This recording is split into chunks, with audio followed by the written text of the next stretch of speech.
Imagine walking through a primeval forest in Australia, expecting nothing more than kangaroos and wombats, when the earth begins to tremble beneath your feet. Then, emerging from the underbrush, a lizard the length of a small bus slithers forward, jaws parted and eyes fixated on its next meal. This isn't a mythical dragon tale. It's a very real possibility that once existed thousands of years ago in the form of Megalania, the largest lizard to ever roam the earth.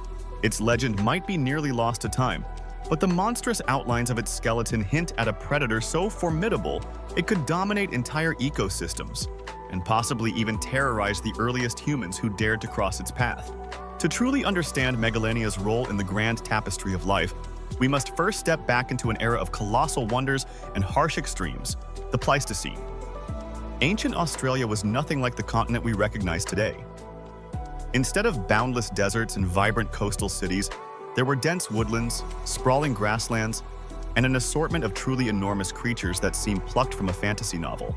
Among these megafauna were the likes of Diprotodon optatum, a wombat relative as massive as a modern hippo, and Procoptodon goliath, a 10-foot-tall kangaroo capable of hopping at terrifying speeds. Then there was Thylacoleo carnifex, the notorious marsupial lion, with teeth so specialized for slicing flesh that some researchers believe it was one of the most efficient carnivores to ever walk the continent. Even smaller animals like the echidna had hefty ancient relatives, like Zyglosis hacketi, an echidna the size of a sheep, armed with claws and a spiny coat. This eclectic mix of supersized herbivores and cunning predators owed much of its existence to the Pleistocene's climate variations. Temperatures rose and fell, reshaping landscapes, exposing land bridges, and then submerging them once more. Australia's ecosystems sprawled outward when conditions allowed, and when times grew harsh, the resilient fauna either adapted or perished. Against this vibrant backdrop, it might be hard to believe any single creature could stand out as the ultimate apex threat. Yet towering above them all, figuratively and literally, was a predatory giant that has come to be known by a name both scientific and fear-inducing: Varanus priscus, better known as Megalania. Megalania's official scientific name is Varanus priscus, placing it in the same family as modern-day monitor lizards. Monitors are hardy reptiles known for their intelligence, persistence, and lethal hunting tactics. Its modern relative, the komodo dragon, is a terrifying enough predator at around 3 meters in length and weighing up to 70 kilograms. Now, imagine scaling that same family tree upwards, way upwards, until you reach a beast that could stretch beyond 7 meters and tip the scales at nearly 2 tons. This ancient monitor was so immense that some paleontologists argue it might have rivaled or exceeded any other terrestrial reptile in terms of pure power. With massive jaw muscles powering serrated, knife-like teeth, Megalania was perfectly built to tear through flesh. And if that weren't enough, there's compelling evidence it may have possessed a venomous bite similar to that of the komodo dragon. In modern komodos, venom can induce shock and uncontrollable bleeding in their prey. If Megalania had a comparable toxin, it would rank as the largest venomous creature to ever exist. One incapacitating bite, and you'd be in dire trouble. In 1858, the first fragments of Megalania were discovered by Sir Richard Owen near the Condamine River in eastern Australia. Since then, paleontologists have identified fossil remains scattered across much of the continent. Each new find stirring debate about just how large and fearsome Megalania really was. Yet there's another dimension to Megalania's rise that sets it apart from simpler creatures: its capacity for varied hunting and feeding strategies. Monitors are some of the most adaptable reptiles on the planet, able to lurk in various habitats without losing their killer edge. So, when you place a giant monitor in Pleistocene Australia, it's essentially a creature that's part stealth machine, part unstoppable force. But size was only part of what made this behemoth so intimidating. How exactly did it dominate its environment? And what did day-to-day life look like for a giant lizard slinking through ancient forests? The answer may shock you. Inside the realm of ancient Australia, Megalania wasn't just big, it was cunning. Fossil studies suggest it hunted in a manner similar to modern komodo dragons, using patience, stealth, and a lethal ambush. Monitors often lie in wait for unsuspecting prey, launching an attack with startling speed. For Megalania, that likely included a sprint that reached up to 10 kilometers per hour, a pace that might not seem impressive at first. But envision a creature the length of a car, and then some, bulking in at over 1,000 kilograms charging at you. That's the stuff of nightmares. Its menu would have been as varied as the land itself. Large kangaroos, snakes, birds, and other reptiles all fell within its potential prey range. Any creature unlucky enough to be caught in those jaws could find itself pinned down by monstrous limbs and forcibly dragged off. And Megalania wasn't wasteful. Monitor lizards today can devour enormous portions of their kill, sometimes consuming up to 80% of their own body weight in one meal. If Megalania followed suit, it wouldn't need to feed frequently. One feast could sustain it for weeks. Now, add another layer to the story. Humans. The earliest humans are believed to have arrived in Australia around 50,000 years ago. Intriguingly, that aligns fairly closely with the time scientists believe Megalania prowled the continent. Although we have no direct evidence of humans and Megalania locked in mortal combat, it's not hard to imagine potential encounters.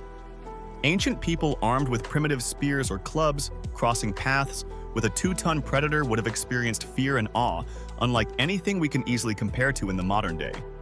Even more intriguing is the debate on whether Megalania was primarily an active hunter or a scavenger. Modern komodos do both. They hunt live prey when possible, but are also more than willing to scavenge. Many researchers lean toward Megalania being both, a formidable predator eager to seize opportunities, including leftovers. But each new bone fragment fuels arguments among paleontologists, and that controversy lingers. The truth is that no complete skull or skeleton of Megalania has ever been found. Researchers are forced to extrapolate from scattered fossils, ribs, vertebrae, fragments of the skull, then compare these to smaller modern relatives. As a result, size estimates vary widely, from big but not monstrous to every bit the stuff of nightmares. In some circles, there are even rumors, bold, unverified claims really, that Megalania might have persisted in remote corners of Australia well into historical times, or that sightings of enormous lizards in thick bushland could be relict populations. Most scientists reject these anecdotes as mythology, noting the lack of modern evidence. Still, rumors capture the public imagination, especially in regions where the wilderness remains vast and largely uncharted. And it's not merely folkloric sightings. Scholars continue to debate if it was purely landbound, or if it patrolled watery areas, lurking near the edges of rivers or lakes. Some suspect it had an affinity for wetlands, much like crocodiles, ambushing anything that came for a drink. Others believe it stuck to open woodlands, using camouflage among the trees. The truth lies buried in incomplete bones. Yet for all the scientific back and forth, there's something mesmerizing about the idea that this giant overshadowed even the komodo dragon, a species that commands worldwide respect and fear for its ruthless efficiency. It's akin to discovering that your worst nightmare had a bigger, stronger older brother lurking in your backyard. Like many of the great Pleistocene megafauna, Megalania mysteriously vanished from the fossil record. Paleontologists propose a combination of factors, but among them, one culprit repeatedly emerges: human activity. As early Aboriginal peoples expanded across the continent, they brought with them new hunting tactics and possibly new diseases. It may have been direct overhunting, although it's hard to imagine small bands of humans deliberately seeking out an animal so dangerous. More plausible is that humans targeted juvenile Megalania or inadvertently damaged its food web by decimating other species. Additionally, anthropogenic fires may have reshaped the environment.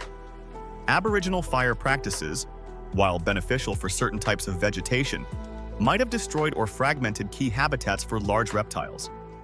Climate change is another factor.